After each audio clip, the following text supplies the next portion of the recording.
management company, completely different. But I tapped into my classical dance and music background at that time, and combined it with skills I'd honed, being in marketing and in corporate America, and launched what was at that time the first sort of event management company in the Bay Area that was focused on the South Asian niche. India was hot, both outside and inside the corporate environment, and I did that for 3 years. It was a lot of fun, but didn't get the work-life balance that I thought I would get. In fact, I'd worked, I think, 10 times harder, because now it's your enterprise, it's your baby. It was my third child, so to speak, but had a blast. But that also brought me in contact with an incredible nonprofit organization called the American India Foundation.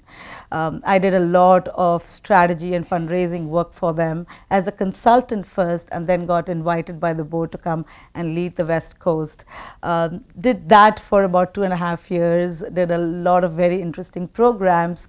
Coolage was started out as a dining table project with my husband and myself, because I was always a techie at heart.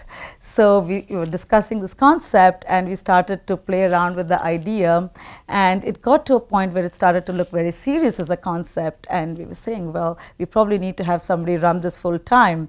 And we sort of looked around, and I said, well, maybe this is my next calling, and that's how I landed in Coolage. I've been at Coolage now for about a little over 18 months, and needless to say, enjoying this journey tremendously as well, in spite of the challenging economic times today. So that's my life. On the personal side, I've been now married for 19 years, have 2 girls, one that turns 13 in 2 weeks, and another that just turned 8 last month. Great. Thank you, Maithili. Each of you at one point in your careers, early in your careers, were basically employees in law firms, businesses, and then during the course of your career, you basically broke out, moved up, have assumed executive management level positions, and in fact, 2 of you have actually are now CEOs of companies. I imagine that entailed taking some risks, taking the initiative. Could you tell us about about both the rewards and the challenges you've had moving from the employee to executive levels in your careers? And maybe should I start with Julie this time, since we started with Karen? Sure. I mean, my experience as an employee was that of an associate in a law firm, and so owning my own business and running my own business has been a complete 180 from that.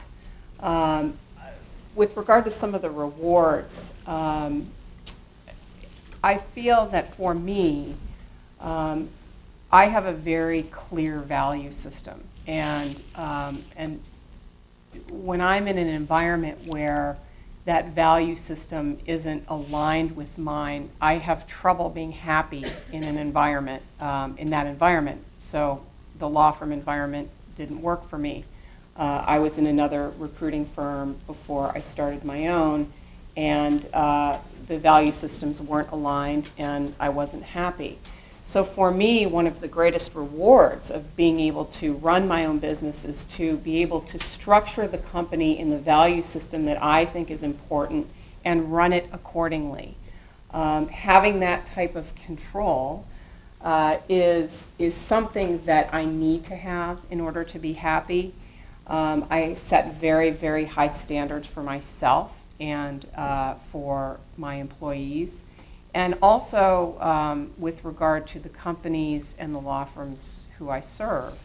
So I feel that if I have control over the quality of the service we provide and the quality of the partnerships that we have, that that's something that makes me very, very happy. Also being able to direct and guide the vision for where we take the company. That's also been very important to me. Being able to collaborate with my partner and even with the people who are our employees. They have, we run a fairly flat organization. Everybody in my company is a former practicing attorney. And so, we really value the input and the knowledge that our colleagues bring to the table.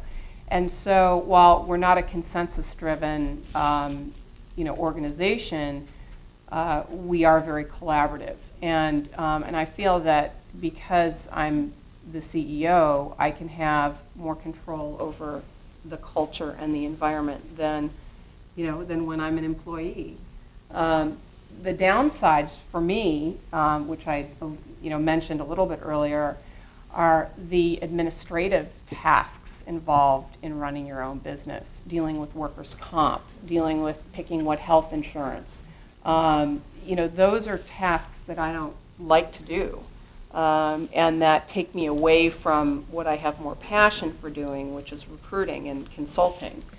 So there was a point in our lifetime, in our company lifetime, where I was taking on a lot more of the administrative work, particularly early on when you're just trying to get up and running. And I'd say my happiness factor was a little bit lower. But another part of the beauty in owning your own business is that you can make the decision to hire somebody to do that stuff. So I did, and I've gotten back to doing what I love to do. So I also think that there are personality types out there of people who gravitate more towards entrepreneurship, owning your own business, even leadership positions in management, and those who don't necessarily want to be in those roles. And so for my personality type, the owning my own business really is something that is in my sweet spot. Maithili? I'll start with the risks first, and I think, for me personally, based on my experience, the biggest risk definitely was the financial risk. The day-to-day management of finances and meager finances that's available to you when you're running your own enterprise or startup or entity versus under the umbrella of a corporate budget, right? I didn't have to worry about budget hotels. I didn't have to worry about what is the most economical data plan that I can have on my iPhone. I didn't have to worry about all of that. But that said, I think some of the character traits that I have built being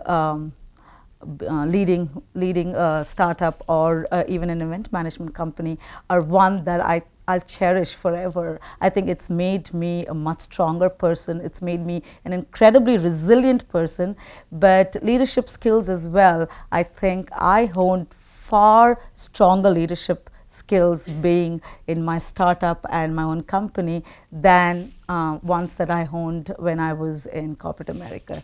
So any day entrepreneurship for me than working in a big company environment. Karen? Yeah. Thanks. And you talked a little bit about the transitions, as you move from an individual contributor up into, in my case, more corporate America. In other cases, off to launch your own company. But I look back at when I was an individual contributor, and again, I think just repeating some of Wendy's messages, it's knowing your strengths and knowing what drives you and knowing what you're good at. And I was actually a very good individual contributor. Feeling competent was something that meant a lot to me. And so as I moved up then, of course, to be a manager. And when you're a manager, like one of the questions earlier, well, how do I manage people when I don't know the details of what they're doing? That was hard to let go of sometimes, the feeling competent because I could do the stuff that these people could do that I was managing. But the reality is they actually were okay to do that. And what I need to focus on was really letting go of some of that detail and figuring out, again, how do you focus on the more, the teamwork and the sort of making those teams more productive and some of the leadership aspects in terms of setting clear goals and giving people feedback and developing the employees. So there's an interesting book called The Leadership Pipeline by Noel Tichy, and you could probably get actually like the condensed little quick reader version versus buying the whole book because it's pretty clear. But it talks about the transitions that you have to go through as a leader, and you move from an individual contributor, to a manager, then like a manager of managers, depending on the corporate hierarchy, up to director or vice president, running a huge function or being the CEO. And at each of those levels,